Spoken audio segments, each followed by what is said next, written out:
हाँ दोस्तों, नमस्कार। आज मैं आप सबके समक्ष कर्मचारी पेंशन योजना के बारे में बात करना चाहता हूँ। दोस्तों, जैसा कि आपको मालूम है कि पहले पारिवारिक पेंशन और राज्य सरकार और केंद्र सरकार के कर्मचारियों को जो पेंशन मिलती थी, वह पेंशन वर्ष 2005 में समाप्त कर दी गई और एनपीएस नेशनल पेंशन स्कीम के तहत वो योजना लाई गई। लेकिन सामान्यतः जो पारिवारिक पेंशन योजना अमल में लाई जा रही थी, तो तमाम विभागों में काम करने वाले जो कर्मचारी हैं, 16 नवंबर 1995 को कर्मचारी भविष्य निधि योजना के अंतर्गत, जिसको ईपीएस 95 के नाम से जाना जाता है, अनिवार्य रूप से सभी को सदस्य बनाते हुए यह कर्मचारी पेंशन योजना लागू की गई और उस स्कीम के तहत, उस योजना के तहत न्यूनतम पेंशन 450 रुपए निर्धारित की गई थी। साथियों, जब यह योजना लागू की गई थी तो उस समय भी कर्मचारियों के पूरे वेतन पर कटौती नहीं की जाती थी। जो एम्प्लॉय का शेयर होता था और एम्प्लॉयर का शेयर होता था, उसमें सीलिंग वेतन 6,500 रुपए वेतन आधार पर ही आगणित किया जाता था। लेकिन 1 सितंबर 2014 को उसमें आंशिक संशोधन करते हुए 15,000 रुपए सीलिंग वेतन का आधार बनाया गया और उस आधार पर 1,800 रुपए कर्मचारी का और 1,800 रुपए नियोक्ता के,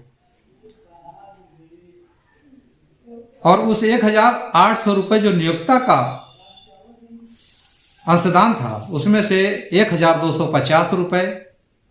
पेंशन निधि में और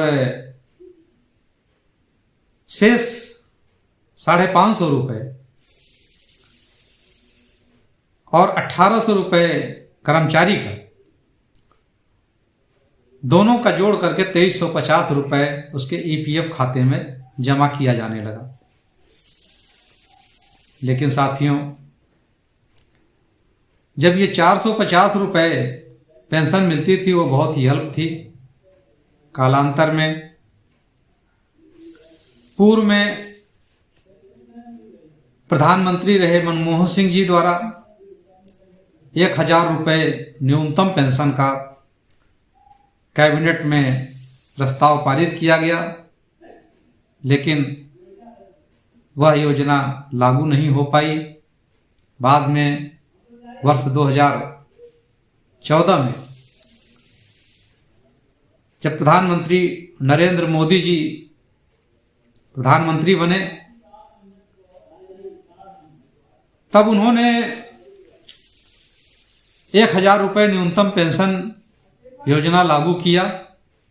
लेकिन सबसे बड़ी बात क्या है, वह 1,000 पेंशन योजना लागू करने के कुछ महीनों के बाद इन्होंने उस योजना को बंद कर दिया। लेकिन कर्मचारी संगठनों के दबाव में, जिसमें सबसे बड़ा योगदान भारतीय मजदूर संघ का रहा, जो देश का सबसे बड़ा संगठन कहा जाता है और है भी, उसके दबाव में पुनः इस 1,000 न्यूनतम पेंशन योजना को प्रधानमंत्री नरेंद्र मोदी जी ने लागू कर दिया और तब से 1,000 रुपए न्यूनतम पेंशन लोगों को प्राप्त हो रही है। साथियों, इस दरमियान जो पेंशन का जो आधार बनाया गया, इस योजना के अंतर्गत जो वर्तमान में ईपीएस 95 योजना है, पेंशन निर्धारण की आयु 58 वर्ष है और सेवानिवृत्ति की आयु 60 वर्ष है। पेंशन निर्धारण सेवानिवृत्ति आयु के सापेक्ष 60 वर्ष ही किया जाना चाहिए। ये तमाम कर्मचारियों ने इसकी मांग भी की, लेकिन इस पर सरकार ने कोई बहुत ध्यान नहीं दिया। वर्तमान समय में 60 लाख पेंशन भोगी कर्मचारी हैं, जिसमें 40 लाख पेंशनर 1500 रुपये से कम पेंशन पाते हैं और 18 लाख पेंशनर 1000 पेंशन निर्धारित जो न्यूनतम पेंशन है उसको प्राप्त कर रहे हैं। साथियों, आपको समक्ष एक बड़ा चौंकाने वाला सच यह भी है कि पेंशन खाते में लगभग 70 लाख करोड़ रुपए उन कर्मचारियों की धनराशि है जिनकी मृत्यु हो चुकी है, जिसका भुगतान उन मृत कर्मचारियों के आश्रितों को दिया जाना चाहिए, लेकिन ऐसा किया नहीं जा रहा है। वर्तमान में जैसे सरकार अटल पेंशन योजना के अंतर्गत 5000 रुपये प्रतिमाह पेंशन पाने वाले लोगों के लिए अंशदान जमा करने पर मिलता है, तो उन्हें जो उनके आश्रित होते हैं उनके मृत्यु के बाद 8.5 लाख रुपए उनके आश्रितों को दिए जाने की व्यवस्था है, परंतु EPS 95 में ऐसी कोई व्यवस्था नहीं है। आपको मालूम है साथियों, प्रदेश ही नहीं राष्ट्रीय स्तर पर भी पेंशन योजना को लेकर के जो इसके राष्ट्रीय अध्यक्ष हैं कमांडर अशोक राउत जी, लगातार उनके नेतृत्व में पूरे देश में संघर्ष चल रहा है और इसमें जो लोगों की मांग है कि कम से कम 7500 रुपया न्यूनतम पेंशन प्लस DA से जोड़ते हुए इसका भुगतान किया जाए। और साथियों, सबसे बड़ी हास्यास्पद बात यह है कि एक सांसद हो, विधायक हो, MLC हो या राज्यसभा का सदस्य हो, अगर एक बार बन जाता है तो 5 वर्ष के बाद या अगर उससे कम समय में भी उसको पेंशन मिलना शुरू हो जाती है। और वो जितने बार, जैसे विधायक हो गया तो अलग पेंशन, सांसद हो गया तो अलग पेंशन, लेकिन जो कर्मचारी 30 साल, 35 साल, 40 साल रात दिन मेहनत करके देश और प्रदेश के विकास में अपना योगदान देता है, उसे पेंशन के नाम पर बिल्कुल उसके साथ मजाक किया जा रहा है। मैं कहना चाहता हूं इस सरकार से कि ये पेंशन योजना जो पेंशनर एसोसिएशन के लोग मांग कर रहे हैं, इसको लागू करना चाहिए। साथियों,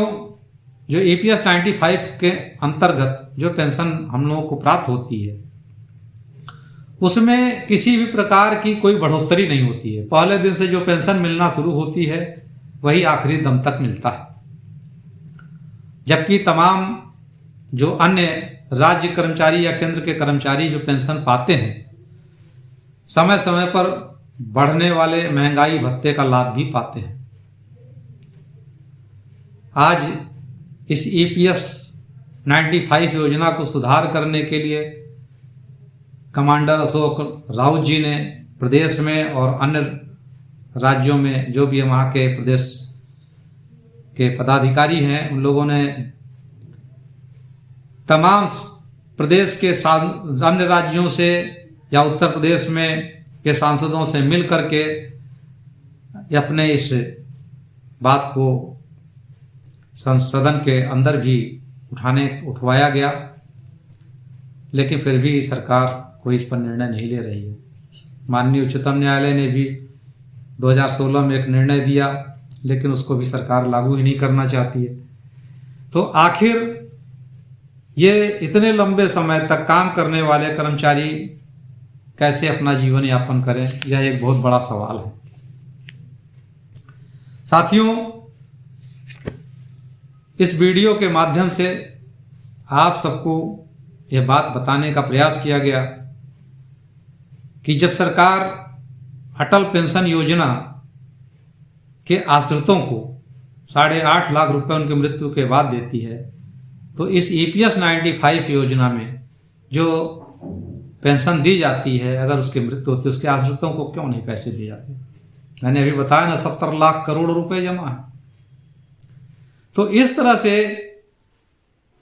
जब ये 95 ईपीएस योजना लागू नहीं हुई थी, उसके पहले जो एम्प्लॉई और एम्प्लॉयर दोनों का जो अंशदान हुआ करता था वह पूरा का पूरा कर्मचारी को दे दिया जाता था, और वो तमाम तरह की MIS योजना या तमाम बैंकों में के माध्यम से जो योजनाएं चलती हैं उसमें अपना पैसा जमा करके उस अपने पारिवारिक दायित्वों का निर्वहन करते थे, अपने खर्च को पूरा करते थे। इस वीडियो के माध्यम से मैं सरकार, चाहे वो प्रदेश की हो चाहे केंद्र की हो, मांग करता हूं कि जो कमांडर अशोक राव जी जो पेंशनर एसोसिएशन के राष्ट्रीय अध्यक्ष हैं, और तमाम पेंशनरों ने दिल्ली में भी प्रदर्शन किया, कम से कम उनके जीवन यापन लायक पेंशन दे, जिससे इन कर्मचारियों के जीवन स्तर में सुधार हो सके और वह अपने वृद्धावस्था के जीवन को सुचारू रूप से चला सकें। आज के वीडियो में बस इतना ही। बहुत बहुत धन्यवाद। नमस्कार। अगर साथियों अच्छा लगे तो इसे लाइक करें, शेयर करें और अपने अच्छे अच्छे सुझाव दें, जिससे और अच्छी अच्छी बातें अपने वीडियो के माध्यम से प्रस्तुत कर सकूं। बहुत बहुत धन्यवाद।